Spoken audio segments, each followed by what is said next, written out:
We watched Frankenstein. It's kind of weird to me that within 6 months of one another, we're getting two different adaptations of Frankenstein, or at least Frankenstein's monster, because there's that other one Maggie Gyllenhaal's got coming out in, I want to say March. I could be wrong, but hopefully that one's pretty good. This one slaps. Del Toro has a real mastery of what would otherwise be creature features or something inhuman being presented on screen. I've been a fan of Del Toro for a long time. I would be happy to admit that I did not really recognize him until Hellboy, but it's because I was like younger at the time, so I didn't know any better. But there's something really rich about this because Del Toro really does love the actual novel, where it's easy to go and look at the Universal Pictures, all of those depictions of Frankenstein, and hope and expect some of those, but this is really a great adaptation of the original novel and does its best to steer it completely clear of all the Universal imprints of it. This is such a great movie. I don't know where to start. Everything about it is so good. The cast is fantastic. Oscar Isaac, Jacob Elordi, Christopher Waltz, Mia Goth. Everyone here works so well together, and it all creates such a rich tapestry. Costumings look great.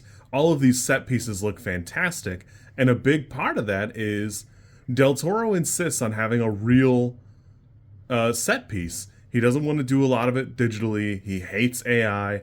He just wants an actual set piece, real people doing real work. So you can see that.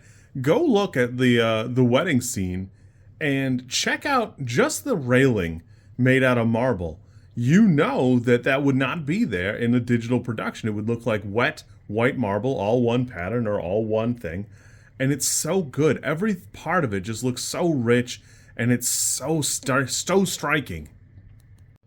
It's worth noting that Del Toro has said about 1,000,000 times that he's always wanted to make a Frankenstein movie, because he's always been very fixated on the Boris Karloff and the novel, and so he's always wanted to reach out and do this. And you can see that care and love in it, the way everybody's portrayed.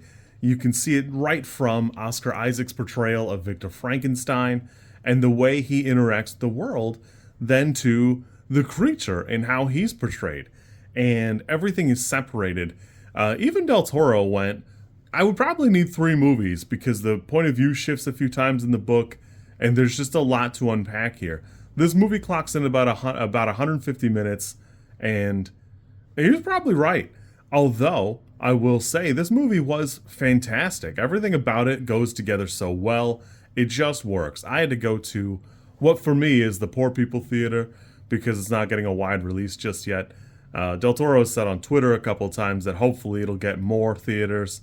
So hopefully you'll be able to check it out on the big screen, but it does come out on Netflix, I don't know, at some point. I think sometime in November, which is fine.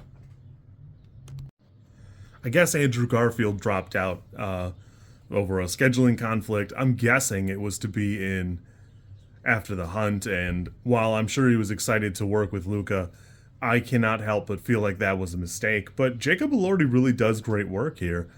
In all of the interviews, Del Toro praises his work ethic. He was basically working 15 to 20-hour days. It's a lot to get into that makeup. And again, because it's done with practical effects, it really looks like that a lot of the time. So, you know he was putting in the work.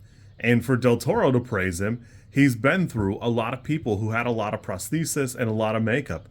Ron Perlman has said a bunch of times that he would only do Hellboy if Del Toro was attached because it would be a product worth doing and sitting in that chair for 6 hours a day. At the end of the day, Del Toro's created a really rich tapestry. It's such a great philosophical gothic romance film, and it's so close to hitting exactly the roots of the novel.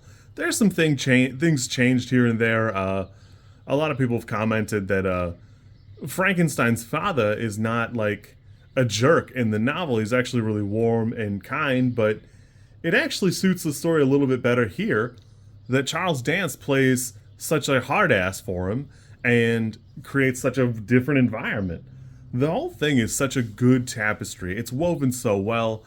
You could pause the movie at any point and probably make like a phone background or a computer desktop background. Everything here just looks so good. I had a great time. This is so fantastic for me. I really enjoyed it. I probably will watch it again when it comes out on Netflix. Really good. I can't recommend this enough. Even if you have to go to a theater that's a little bit farther from you, or maybe a theater you wouldn't normally care for, I think it's worth the drive. You should check it out if you like Frankenstein and just expect something really different. You kids be good. I didn't watch Pinocchio last year, so I'm probably gonna go watch Pinocchio today. You kids be good. Have fun. That's for later. This one's for now. If you like this content, I'm supposed to ask you to like, comment, and subscribe. I think like is here, and comment is probably down there, and subscribe over there somewhere too. I think. I don't know how many times this like snippet is gonna make it into a video.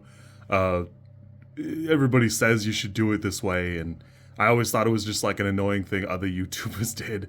And as you know, I am bad at editing, so if you like it, great, I'm happy for you. If you don't like it, I'm sorry.